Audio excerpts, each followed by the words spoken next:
So today we will discuss the angle modulation. This is the second important part of this course, angle modulation. So what is angle modulation?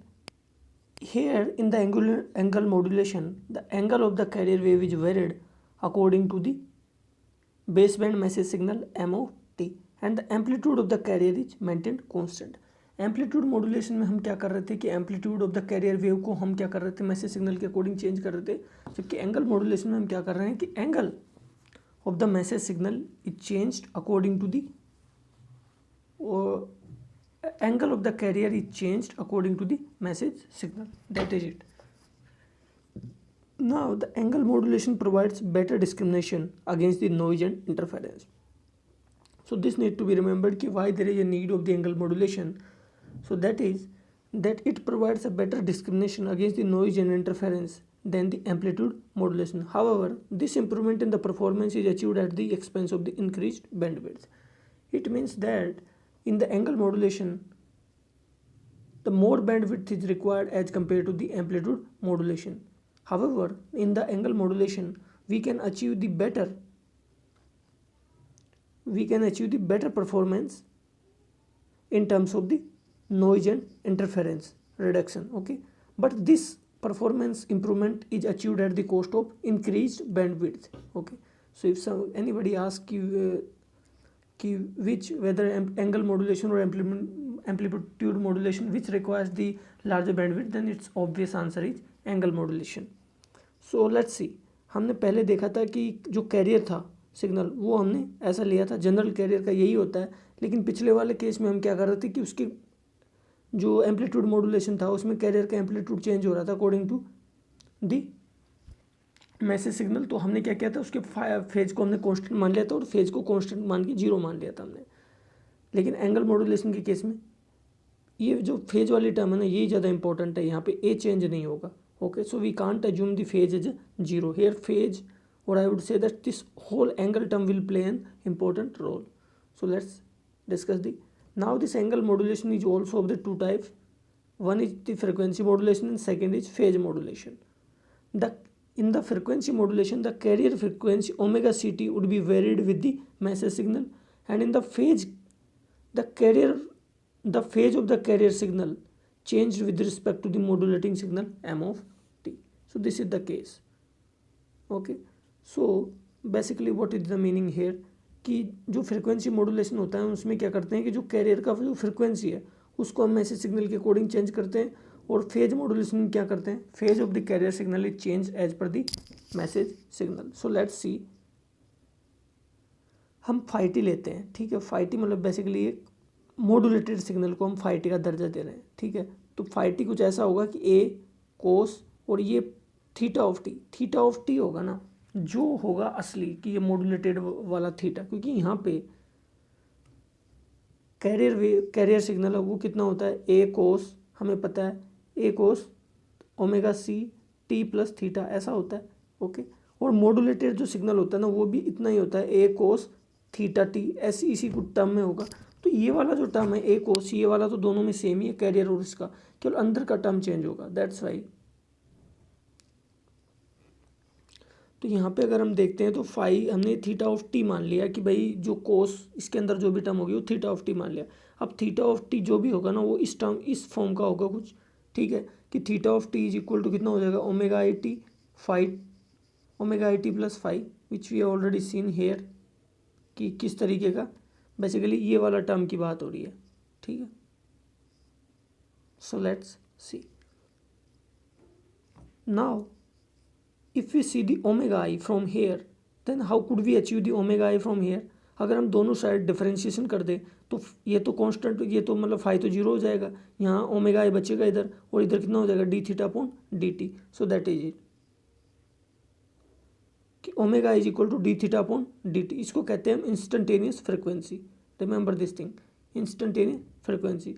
और अगर हमको अब theta T चाहिए, यहाँ से theta T कैसे निकालेंगे, यहाँ से यहाँ आना है तो हम इस तरीके से आ सकते हैं. किस तरीके से,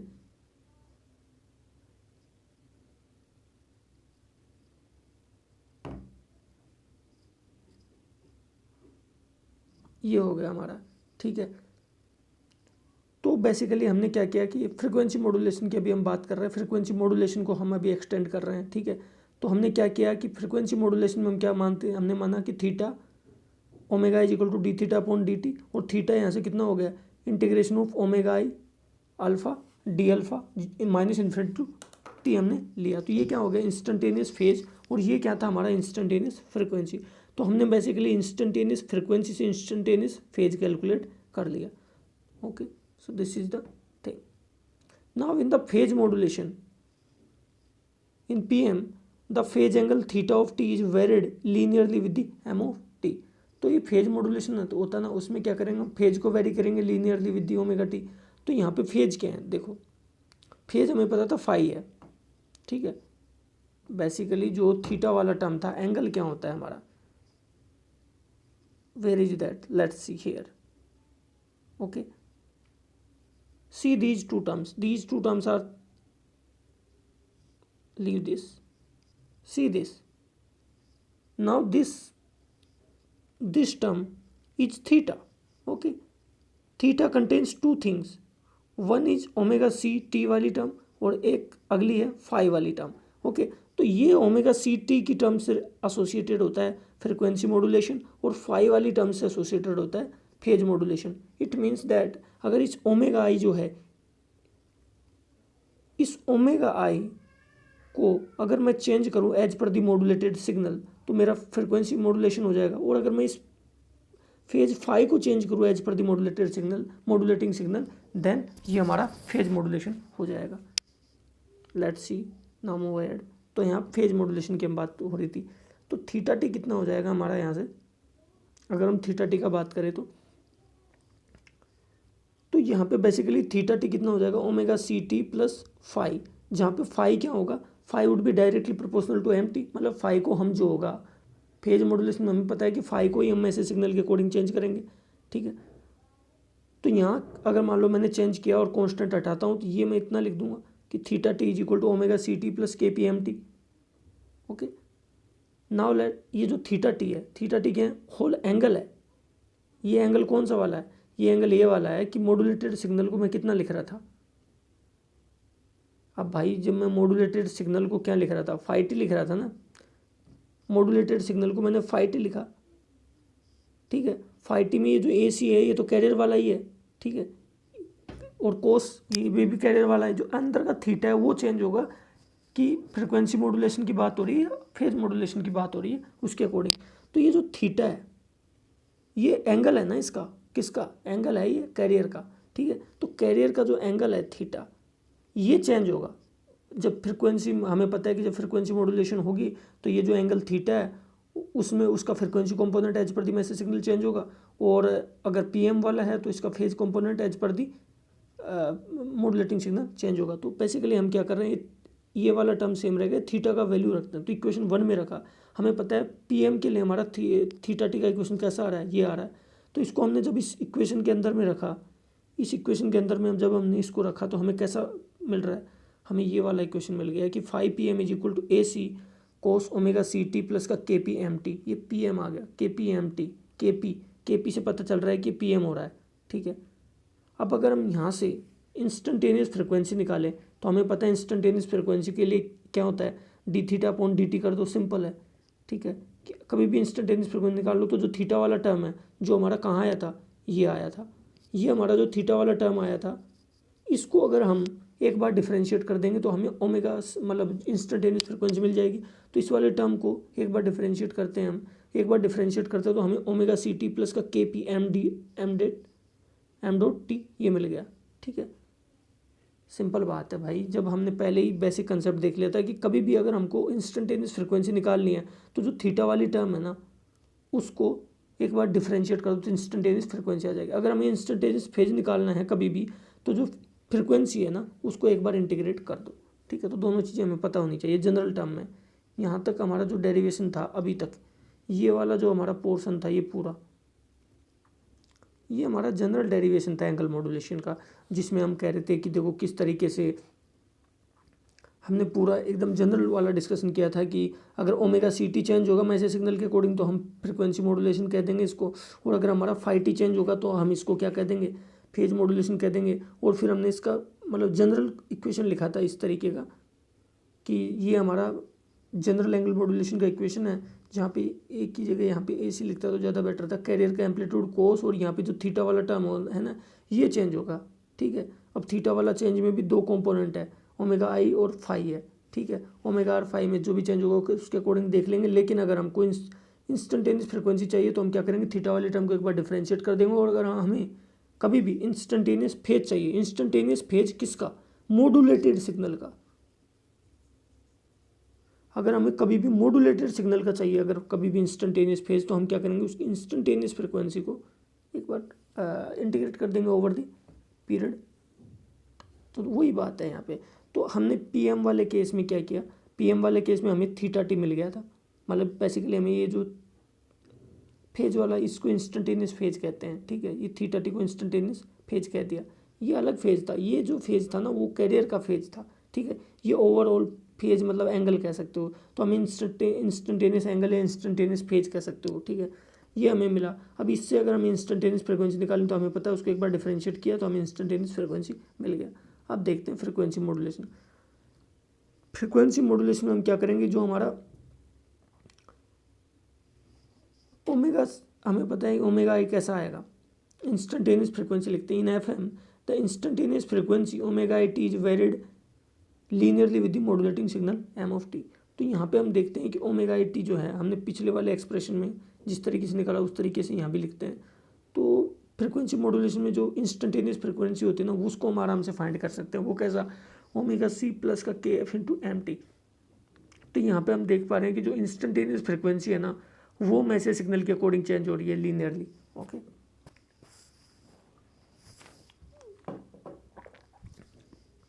तो यहाँ से अगर मुझे थीटा टी का वैल्यू निकालना हो तो मैं क्या करूँगा, इसको एक पीरियड के ऊपर इंटीग्रेट कर दूंगा। एक पीरियड के ऊपर एक पीरियड के ऊपर नहीं, माइनस इन्फिनिटी से लेकर टी तक मैं इंटीग्रेट कर दूंगा। तो जब मैंने इसको इंटीग्रेट किया तो मुझे ऐसा कुछ मिला। थीटा टी की मेरे को ज़रूरत है, क्योंकि इस थीटा टी को मैं उठा के क्वेश्चन नंबर 1 में रख दूंगा तो मुझे एंगल मॉड्यूलेशन मिल जाएगा बेसिकली। अब वो फ्रिक्वेंसी मॉड्यूलेशन से आया या फिर फेज मॉड्यूलेशन से, हमारा वो सेकेंडरी पे आता है, ठीक है। तो हमने जब निकाला थीटा टी का वैल्यू, तो हमारा थीटा टी का वैल्यू यहाँ पे क्या आ रहा है, ये हमारा थीटा टी का वैल्यू आया, ठीक है। ये थीटा टी का वैल्यू आया। जब मैंने थीटा टी का वैल्यू को, जो ये थीटा टी का वैल्यू को मैंने क्वेश्चन नंबर 1 में उठा के रखा, तो मेरा फाई एफ एम आ गया मेरा ऐसा, A C cos omega C T plus का के एफ इंटीग्रेशन माइनस इन्फिनिटी से लेकर टी तक m of alpha d alpha, ठीक है। This is the only thing which need to be remembered here. तो हमने क्या चीज़ देखी यहाँ से, देखो इसको और भी थोड़ा सा ऑपरेशन करने की ज़रूरत है इस पेज के ऊपर हमें, कि हमने पहले क्या किया, हमें पता है कि फेज मॉड्यूलेशन में हमें क्या पता था कि फाई चेंज होगा, जो फाई है वो मैसेज सिग्नल के अकॉर्डिंग चेंज होगा। तो वहाँ से हमने थीटा टी डायरेक्टली पता चल गया, ठीक है, कोई बात नहीं, डायरेक्टली पता चल गया। तो हमने उसको इक्वेशन नंबर 1 में रख दिया, तो हमें 5 PM मिल गया, 5 PM मिल गया इतना, ठीक है। और फिर हमने इसी थीटा टी को हमने एक बार डिफ्रेंशिएट करके इंस्टेंटेनियस फ्रिक्वेंसी ले आए। लेकिन फ्रिक्वेंसी मॉड्यूलेशन में क्या होता है, हमें ये थीटा टी डायरेक्टली नहीं मिल पाता। हमें डायरेक्टली जो मिलता है ना, वो है हमें इंस्टेंटेनियस फ्रिक्वेंसी ओमेगा आई में डायरेक्टली मिल जाता है। चलो मिल गया कि ओमेगा सी प्लस का के एफ इंटू एम टी। तो हमें इससे थीटा टी कैसे निकाले, क्योंकि थीटा टी की तो हमें ज़रूरत है अगर हमें क्वेश्चन नंबर 1 में पुट करना है। तो हमने इसको इंटीग्रेट करके हमने ये पहले ही देख लिया, हमने ये यहाँ पर देख लिया कि किस तरीके से आ सकता है, ठीक है। ये एक्सप्रेशन हमने यहीं देख के पता लगाया था कि किस तरीके से हम थीटा का वैल्यू फाइंड कर सकते हैं। जब हमने इसको फाइंड किया, जब हम इसको फाइंड करते हैं, थीटा टी का हमने वैल्यू फाइंड कर लिया है यहाँ से, ये रहा हमारा थीटा टी का वैल्यू, ठीक है। थीटा टी का वैल्यू हमने फाइंड कर लिया यहाँ से। और जब हमने इसको इक्वेशन नंबर 1 में पुट किया तो हमें 5 FM मिल गया, ठीक है। वो कितना है, इतना। तो ये दोनों इक्वेशन 5 PM और 5 FM का इक्वेशन को clearly should be observe. Omega c वाली टर्म केवल ये वाली टर्म का डिफरेंस है। PM में क्या है, K P into M T directly आ जाता है, जबकि यहाँ पे क्या आता है, के F into integration of M T. तो हम कह सकते हैं कि जो एफ एम होता है ना, उसमें एक ऑर्डर ज़्यादा होता है एम का, समझ रहे हो। मतलब हमेशा ऑर्डर का मेरा मतलब है कि अगर मान लो मेरा PM के अंदर में मेरा यहाँ पे अगर ये XT रखा हुआ है, तो जो मेरा एफ एम में रखा होगा ना वो इसका इंटीग्रेशन रखूँगा मैं यहाँ पे कि एफ, तो चलो वो तो बात एक है ही, ठीक है। सिमिलरली अगर मैं कह दूँ कि मान लो मेरा एफ एम वाले में मेरा एम टी रखा हुआ है, तो पी एम वाले में मेरा इसका डिफ्रेंशिएशन रखूँगा मैं एम डैश टी। तो हम ये एक बात याद रख सकते हैं कि जो हमारा एफ एम होता है उसका 1 डिग्री ज़्यादा होता है पी एम से, ठीक है। ये चीज़ हमें याद रखना चाहिए, ठीक है, कि डिग्री का मेरा मतलब है कि अगर ये इन टाइम डोमेन में, मतलब कि अगर मेरा ये नॉर्मल फंक्शन है तो ये उसका डिफरेंशिएशन होगा, और अगर ये इंटीग्रेशन है तो ये नॉर्मल फंक्शन होगा। That's this need to be remembered. F M is equal to P M में 1 डिग्री ऐड कर दो, प्लस 1 डिग्री ऐड कर दो, बस दैट्स इट। इम्पोर्टेंट है ये चीज़ याद रखने के लिए। अब मैंने यहाँ पे पूरा समराइज़ किया है इसको।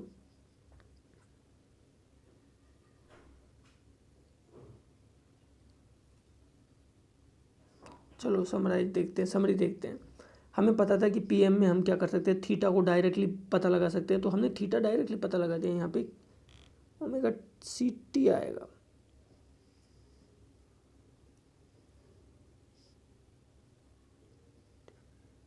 This need to be remembered. No no no no, let's move ahead. हमें ये चीज़ डायरेक्टली ला सकते हैं यहाँ से। पीएम में हम ये चीज़ लिख सकते हैं जो कि बिल्कुल ट्रू भी है।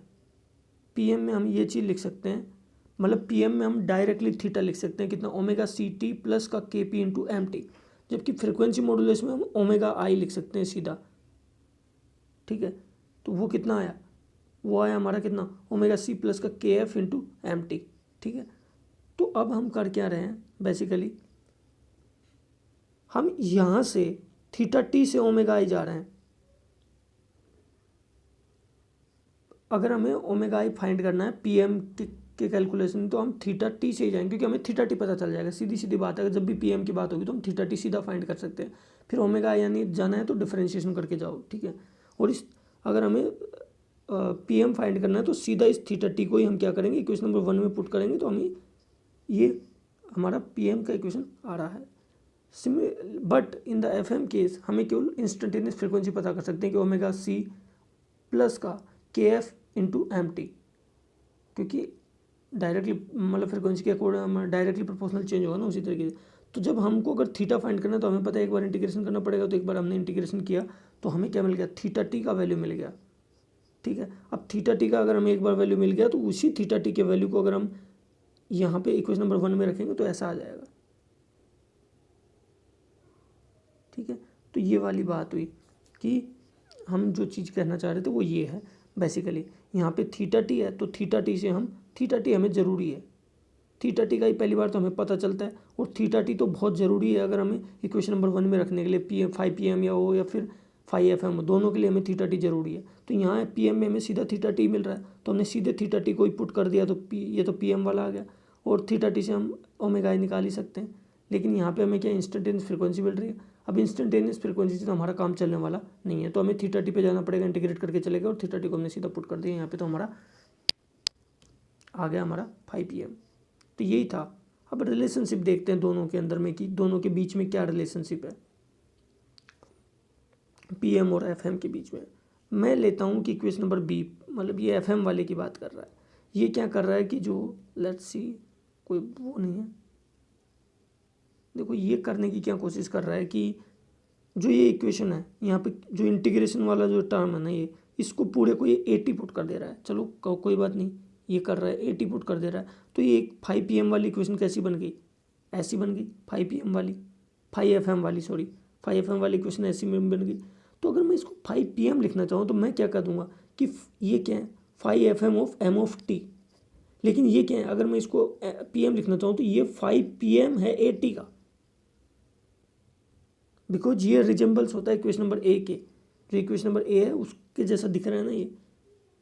के एफ कॉन्स्टेंट पे ज़्यादा ध्यान मत दो, बस सीधा स्टम्प पे ध्यान दो। तो ये क्या है बेसिकली, ए टी का ये पी एम है, ए टी के लिए पी एम, और ये एफ टी का क्या है एफ एम है, जहाँ पे ए टी और एम टी किस तरीके से रिलेटेड है, a t is equal to integration of M t, ठीक है। So this need to be remembered. तो यहाँ पे क्या हो गया 5 PM ऑफ एम टी, ये क्या है एम टी का तो 5 PM है, और इसके इंटीग्रेशन का एक है PM है. This need to be looked at here.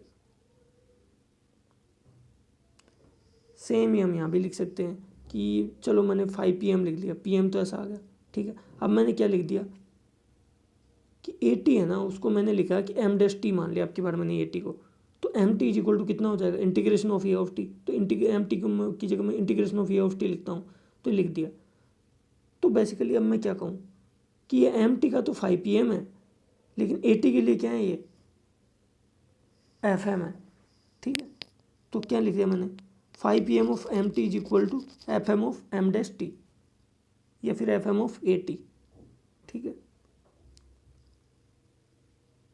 तो अब देखो, दो को अगर हमें बराबर करना है तो मैं यहाँ ये लिख सकता हूँ ना कि इन दोनों चीज़ों को need to be, I have highlighted that. Now listen the reason कि FM of mt is equal to PM of integration of mt. मतलब अगर हमको दोनों को बराबर करना है तो हमें क्या करना पड़ेगा, इंटीग्रेशन का 1 डिग्री एक्स्ट्रा का हमें PM लेना पड़ेगा, तब जाके वो FM के बराबर हो पाएगा.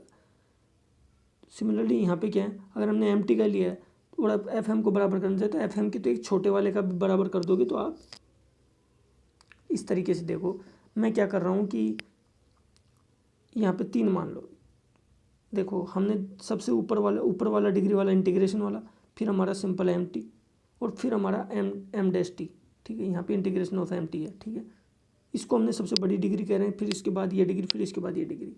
अब देखेंगे, अगर हमें मान लो मैं कह रहा हूँ कि बताओ मैं FM लिया mt का, उसके बराबर कौन होगा, ठीक है. तो उसके बराबर होने के लिए PM को क्या करना पड़ेगा, अपना 1 डिग्री बढ़ा के इंटीग्रेशन करना पड़ेगा, तब जाके अपना 1 डिग्री बढ़ा के आना पड़ेगा, तब जाके वो FM के बराबर हो पाएगा. क्योंकि हमें पता है कि FM तो बड़ा होता है PM से 1 डिग्री. तो अगर मैंने mt को FM अपना बता रहा है तो ये किसको बताएगा, m उसको इंटीग्रेशन वाले को. सिमिलरली अगर PM कह रहा है कि mt है उसके पास, तो FM कह रहा है कोई दिक्कत नहीं है, मेरा एक छोटा ऑर्डर भी लड़ सकता है तेरे से, मतलब मेरा एक छोटा ऑर्डर भी तेरे बराबर होगा, तो m' बाहर का कर दोगे तो भी उसके बराबर हो जाएगा. That's it, that's the whole purpose to the discussion. Now इसी चीज़ को हमने डिपिक्ट किया है इन डायग्राम फॉर्म.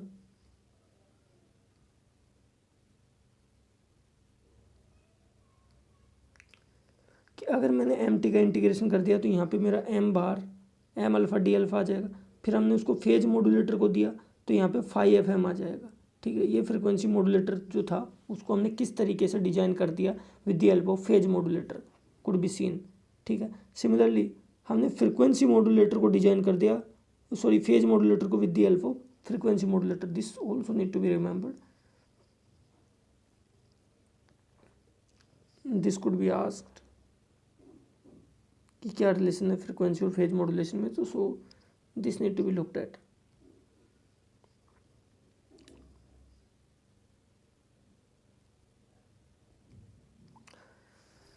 तो हमने देख लिया कि FM एक ऑर्डर हेड होता है PM से. उसी चीज़ को मैंने फिर से लिखा है रिपीटेडली. तो इतना जो KP है, अब इसको देख लेते हैं. ये क्या है, फेज सेंसिटिविटी ऑफ मॉड्यूलेशन. इसका यूनिट होता है रेडियन प्रति वोल्ट. और KF क्या होता है, फ्रीक्वेंसी सेंसिटिविटी ऑफ मॉड्यूलेटर. इसका यूनिट होता है रेडियन पर सेकंड प्रति वोल्ट. रेडियन ऑब्वियस ही बात है, ये एंगल फेज मॉड्यूलेशन का, तो ये फेज का यूनिट है. नीचे तो वोल्ट दोनों में सेम है. और ये फ्रीक्वेंसी सेंसिटिविटी है, तो यहाँ पे फ्रीक्वेंसी का यूनिट होगा या तो हर्ट्ज प्रति वोल्ट या फिर रेडियन प्रति सेकंड प्रति वोल्ट, ठीक है. Now let's discuss the analysis of the PM and FM for the sinusoidal signal. अभी तक हमने जो डिस्कशन किया उसमें MT जो सिग्नल था ना, वो जनरल सिग्नल था MT. अब हम एक ऐसा सिग्नल लेते हैं कि मान लो MT हमारा एक साइनोसॉइडल सिग्नल है, just like that we discussed in the amplitude modulation, जहाँ भी हमने एक तो जनरल के लिए डिस्कस करते थे, फिर उसके बाद एक साइनोसॉइडल केस लेके उसको डिस्कस करते थे. The same thing is here. So far we have discussed about the general case and now we are going to discuss the a sinusoidal message signal कि क्या होगा. उसके लिए हमने लिख लिया कि हमारा जो MT है ना, वो AM cos ओमेगा MT है, और जो हमारा कैरियर है वो हमारा कितना है, AC cos ओमेगा CT है. तो अगर हम FM इसका फ्रिक्वेंसी मॉड्यूलेशन लिखेंगे तो कैसे लिखेंगे, हमें पता है ओमेगा M फट से लिख सकते हैं कितना, ओमेगा C प्लस का KF इंटू MT, ये लिख सकते हैं हम यहाँ से. तो हमने लिख दिया ओमेगा C प्लस का KF, MT को मैंने लिख दिया AM cos omega MT. Simple है भाई. FM के लिए तो हम FM वाला डिस्कस कर रहे हैं ना, तो FM के लिए तो मैं इंस्टेंटेनियस फ्रिक्वेंसी लिख पाऊंगा। ठीक है, इंस्टेंटेनियस फ्रिक्वेंसी क्या होता है, कैरियर फ्रिक्वेंसी प्लस के एफ टाइम्स मैसेज सिग्नल, सीधा आसान है। ठीक है, तो मैंने लिख दिया मैसेज सिग्नल। अब अगर हम मिनिमम फ्रिक्वेंसी देखें यहाँ से, अगर मैं देखूँ कि ओमेगा है जो इंस्टेंटेनियस फ्रिक्वेंसी, उसका मिनिमम वैल्यू कितना होगा, तो वो होगा ओमेगा सी। मान लो ये मेरा ओमेगा सी है, ये मैंने ओमेगा सी मान लिया, तो मिनिमम फ्रिक्वेंसी कितना होगा, इतना। वो उसकी वैल्यू कितनी होगी, ओमेगा सी माइनस के एफ इंटू ए एम, और इसका मैक्सिमम वैल्यू कितना होगा, ओमेगा सी प्लस का के एफ इंटू ए एम। यहाँ से देख सकते हैं, क्योंकि कोस का वैल्यू कोस की वैल्यू के अकॉर्डिंग होगी, कोस का मैक्सिमम वैल्यू 1 होगा और मिनिमम वैल्यू -1 होगा। ठीक है, तो ये दो एक्सप्रेशन की, इसका मिनिमम वैल्यू कितना है और मैक्सिमम वैल्यू कितना है, दैट नीड टू बी, ये इसका मिनिमम और मैक्सिमम वैल्यू के दो फॉर्मूले हैं। ओके, सो ये उसके मिनिमम और मैक्सिमम वैल्यू के दो फॉर्मूले हैं। अब हम देखते हैं कि maximum frequency deviation delta omega कितना है। अब मैंने बताया था कि ये तो मान लो ये हमारा ओमेगा सी है, तो ये हमारा कितना हो गया, ओमेगा मिनिमम, या मैं कह सकता हूँ कि ये वाला हमारा पॉइंट कितना हो गया, ओमेगा सी माइनस के एफ इंटू ए एम, और ये कितना हो जाएगा हमारा ओमेगा सी प्लस के एफ इंटू ए एम। तो हमारा मैक्सिमम डिविएशन कितना हो गया, ये हमारा मैक्सिमम डिविएशन हो गया ना। ठीक है, मतलब ओमेगा सी से कितना डिविएशन हो रहा है, मैक्सिमम डिविएशन का मतलब, डिविएशन ऐसा कोई चीज़ नहीं होती, विद रिस्पेक्ट टू समथिंग होती है। तो with respect to what, with respect to omega C. तो deviation, maximum deviation with respect to omega C, जो मैंने यहाँ लिखा हुआ भी है, if you see by the zoom, तो यहाँ पे मैंने ये लिखा हुआ है कि फ्रॉम ओमेगा सी, या मैं लिख सकता हूँ कि with respect to omega c. ठीक है, with respect to omega c कितना वैल्यू हुआ मैक्सिमम डिविएशन का, वो तो सिंपल है ना, कि delta omega is equal to कितना हो जाएगा, के F into a m radian per second. तो डेल्टा ओमेगा का हमारे पास, डेल्टा एफ का अगर मैं वैल्यू लिखूँ तो वो कितना हो जाएगा, के F A M upon 2 pi hertz. This is कि delta F is equal to K F A M upon 2 pi hertz.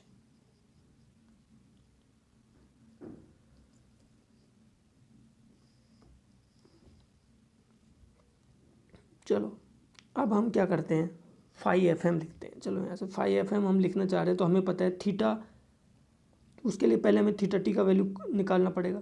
Theta t का वैल्यू हम कैसे निकालें, इसका इंटीग्रेशन करना इसका अगर मैं एक बार इंटीग्रेशन कर दूँ, कि इंटीग्रेशन हो माइनस इन्फिनिटी से लेकर टी तक ओमेगा आई डी टी, तो हमारा थीटा टी आ जाएगा। तो चलो करते हैं उसको हम। ठीक है, उसको हम सीधा ही करेंगे उसके अंदर रख के। तो ये आ रहा है। ठीक है, तो यही तो मैंने लिखा हुआ है कि इसका इक्वेशन करेंगे तो हमें पता है इसका, देखो इसका इंटीग्रेशन करके ये लिख दिया हमने, क्योंकि ओमेगा सी तो सिंपली टी से मल्टीप्लाई हो जाएगा, और के एफ और इंटीग्रेशन इसने 0 से किया है, 0 से लेके टी तक या जो भी है, हमें सिर्फ इंटीग्रेशन करना है, लिमिट इतना मैटर नहीं कर रहा है यहाँ पे। A m cos omega M t, इसका हमने किया तो हमें कितना मिला, ये हमें थीटा टी का वैल्यू मिल रहा है। जब आप इसका इंटीग्रेशन कर रहे हो ना, तो ये वाला जो पर्टिकुलर चीज़ है इसके अंदर वाली, ये जो मैंने हाईलाइट कर दिया, ये इसका इंटीग्रेशन मिलेगा हमें। ठीक है, ये क्या है, इसका इंटीग्रेशन है, ये particular thing is integration of this. Okay, इसका हमने इंटीग्रेशन किया तो इतना आता है कि ओमेगा सी टी प्लस का ए एम के एफ अपॉन ओमेगा एम, क्योंकि इंटीग्रेशन है तो ये ओमेगा एम वाली टर्म नीचे आ जाएगी, तो ए एम इंटू के एफ ओमेगा एम, और कोस का इंटीग्रेशन साइन। ठीक है, तो साइन वाला हो जाएगा, तो ये वाला आ गया हमारे पास। तो इसको हम कितना लिख सकते हैं, और आगे लिखते हैं, तो ओमेगा सी टी प्लस का के F A M upon omega m sine omega M t. हमें पता है के एफ और a m is equal to delta omega, अभी हमने देखा ही था, ये रहा। तो यहाँ पे मैंने के एफ ए एम की जगह डेल्टा ओमेगा लिख दिया, तो लिख दो के एफ ए एम की जगह मैंने डेल्टा ओमेगा लिखा, तो ये इतना हो गया। Delta omega by omega m को मैंने बीटा लिख दिया, तो मेरा फाई एफ एम का जो इक्वेशन है ना, वो इस फॉर्म का कुछ आता है कि phi F M is equal to A C cos omega C T plus का beta times omega M T. इतना है मेरा। बीटा क्या है, मेरा मॉड्यूलेशन इंडेक्स है। बीटा मेरा क्या है, मॉड्यूलेशन इंडेक्स है। बीटा मेरा मॉड्यूलेशन इंडेक्स है। अब देखो यहाँ पे हम दो तीन फॉर्मूले हैं, पूरे फॉर्मूलों को ध्यान देते हैं एक बार। एक तो मेरा डेल्टा ओमेगा का फॉर्मूला जो कि मेरा इम्पोर्टेंट है, ये रहा मेरा डेल्टा ओमेगा का फॉर्मूला जो कि मेरे लिए इंपॉर्टेंट है। या फिर मैं देख सकता हूँ कि डेल्टा एफ का फॉर्मूला, सिंपली डेल्टा ओमेगा का फॉर्मूला हमारा के एफ इंटू ए एम, ठीक है। मैसेज सिग्नल जो था उसका एम्पलीट्यूड टाइम्स के एफ जो कि फ्रिक्वेंसी जो था उसका मतलब सेंसिटिविटी था, ठीक है। अब बीटा इज इक्वल टू मेरा कितना आ रहा है, बीटा इज इक्वल टू, मैं एक ही चीज़ याद रखूँगा कि बीटा इज इक्वल टू मेरा यही चीज़ होता है कि delta omega upon omega M, ठीक है। डेल्टा ओमेगा का वैल्यू हमें पता ही है कितना होता है, के एफ इंटू ए एम यहाँ पे, ठीक है। तो मेरा बीटा का वैल्यू कितना हो गया बेसिकली फ्रिक्वेंसी मॉड्यूलेशन वाले केस में, k F A M upon omega M,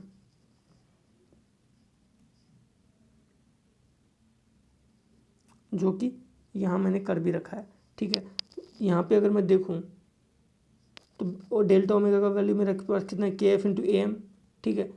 this is independent of the any message, कोई फ्रिक्वेंसी पर डिपेंड नहीं कर रहा। बीटा का value delta omega F M upon omega M आ गया, तो बीटा का वैल्यू बेसिकली मेरा लास्ट फाइनली कितना आ गया, बीटा का वैल्यू ये आ गया मेरा k F A m upon omega m, where beta is inversely proportional to omega m. इसका मतलब क्या हुआ कि जो डेप्थ है, ये मैं कहूँगा कि जो मॉड्यूलेशन इंडेक्स बीटा है that is inversely proportional to the message signal frequency, ठीक है।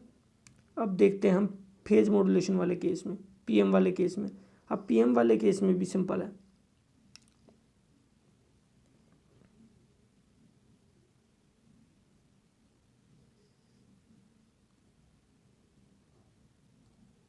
पीएम वाले केस में बहुत ही सिंपल है।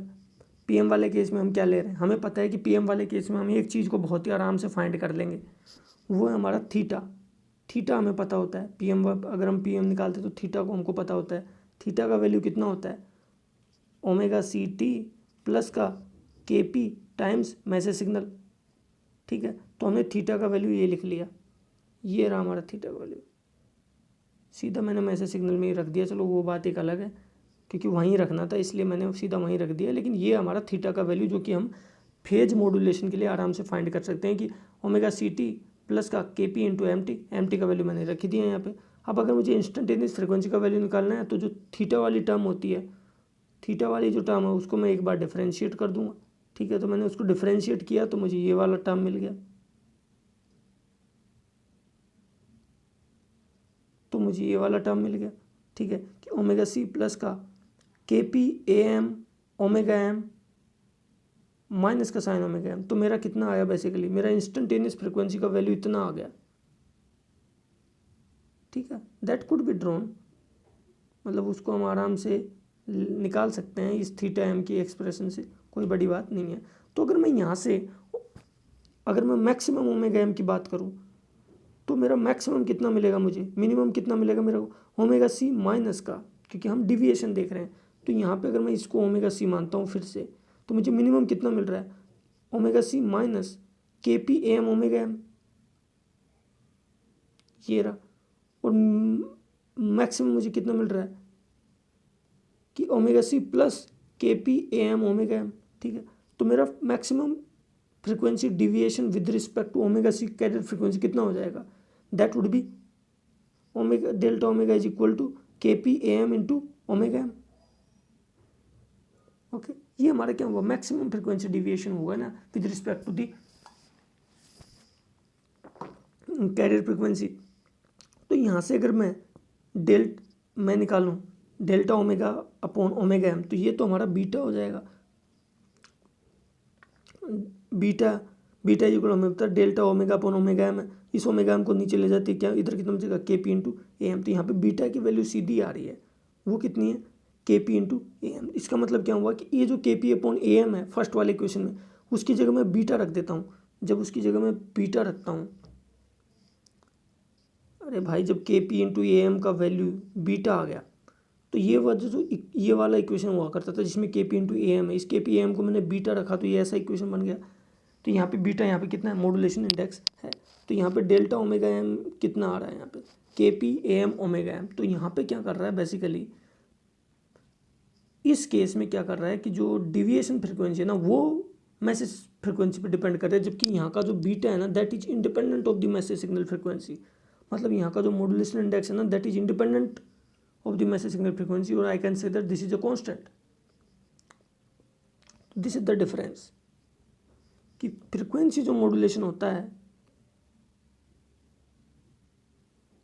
उसमें क्या होता है कि जो इंस्टेंटेनियस जो डेल्टा ओमेगा एम होता है ना वो इंडिपेंडेंट होता है, मतलब उसका फ्रिक्वेंसी वाला जो डेल्टा ओमेगा एम ये इंडिपेंडेंट होता है किसी चीज़ को मॉड्यूलेशन जो इंडेक्स होता है ना that is inversely proportional to omega m, whereas in case of the phase modulation the omega m is depend on the frequency whereas the modulation index is independent of the frequency, the basic difference.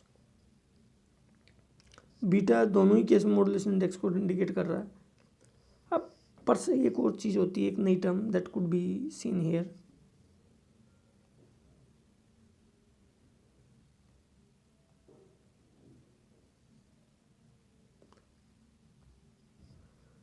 Percentage modulation of F M. कि percentage modulation of F M कितना है कि actual frequency deviation delta F upon maximum frequency deviation delta F maximum, कि delta F और delta F maximum कितना हो सकता है ये है। तो रिमेंबर डेल्टा एफ तो हम कैलकुलेट कर ही रहे हैं, अब डेल्टा एफ मैक्सिमम कितना जा सकता है, मतलब मैक्सिमम फ्रिक्वेंसी डिविएशन कितना हो सकता है विद रिस्पेक्ट टू ओमेगा से, अगर उसका वैल्यू देते तो इजीली कैलकुलेट किया जा सकता है। So these two terms need to be remembered. These are very essential for solving the questions and you must also solve the questions. कि एफ एम में क्या करते हैं, हमें ओमेगा इजीली पता चल जाता है, जबकि जो कि ओमेगा एम में इजीली पता कैसे चल जाता है कि ओमेगा सी प्लस का के एफ इंटू मैसेज सिग्नल, जबकि जो पी एम वाला केस होता है ना उसमें हमें थीटा टी इजीली पता चल जाता है which is what omega C T plus का k P into M T. तो हम ओमेगा सी आराम से निकाल सकते हैं, किस तरीके से, जो ये थीटा टी है उसका एक बार डिफरेंशिएशन कर दो तो कितना हो जाएगा ओमेगा सी प्लस का k P into m dash t. तो यही तो बात है, ओमेगा आई हमें पता ही है, omega is equal to omega C plus का plus minus delta omega, that is it. Instantaneous frequency है ये, जो हम अभी तक डिस्कस कर रहे थे कि भाई कि ये ओमेगा सी है, तो इधर क्या होगी बहुत सारी इंस्टेंटेनियस फ्रिक्वेंसी होगी। तो हम ये जो मैक्सिमम वाला कंपोनेंट देख रहे थे अभी तक तो कि ओमेगा सी माइनस का के एफ इंटू एम जो हमने देखा था, और इधर हमने क्या करा, इधर भी बहुत सारी इंस्टेंटेनियस फ्रिक्वेंसी होगी, और इधर हमने क्या देख रहे थे अभी ओमेगा प्लस का के एफ इंटू एम देख रहे थे। तो ये जो सारी है ना इंस्टेंटेनियस फ्रिक्वेंसीज है, ठीक है। मतलब अगर मैं जो अभी तक हमने डेल्टा ओमेगा जो निकाले हैं, कि हमने दो चीज़ें अभी तक निकाली है कि डेल्टा ओमेगा एक एफ ये रहा, ये दो क्वांटिटियाँ अब तक हमने निकाली है कि delta omega in case of the F M and delta omega in case of the P M. अगर इन दोनों, अगर हम डेल्टा ओमेगा को अगर हम ओमेगा सी के अंदर में ऐड कर देंगे तो हमें जो मिलेगा ना वो हमें इंस्टेंटेनियस फ्रिक्वेंसी मिल जाएगा, ठीक है। तो याद रखो कि चाहे कोई सा भी केस हो, ओमेगा सी तो हमको पता होता ही है, उसमें हमें डेल्टा ओमेगा ऐड करना होता है। अगर एफ एम वाला है तो ये वाला ऐड कर दो, पी एम वाला है तो ये वाला ऐड कर दो, और आपका इंस्टेंटेनियस फ्रिक्वेंसी इजीली कैलकुलेट किया जा सकता है। So this is also the case कि अगर ओमेगा सी पहले फाइंड कर लो, फिर आपके पास जो भी पैरामीटर दिए हुए हैं के एफ एम के पी एम या ओमेगा एम जो भी, वहाँ से डेल्टा ओमेगा फाइंड कर लो, और डेल्टा ओमेगा एक बार फाइंड कर लिया तो हम ओमेगा आई इजीली फाइंड कर सकते हैं। That is the case only, no need to worry about these things.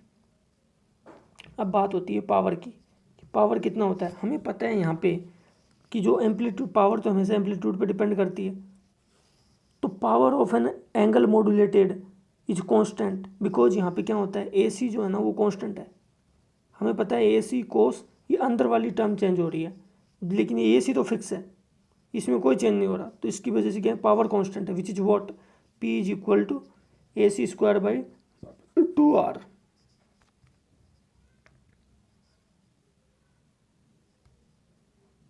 A c square upon 2r। अब आती है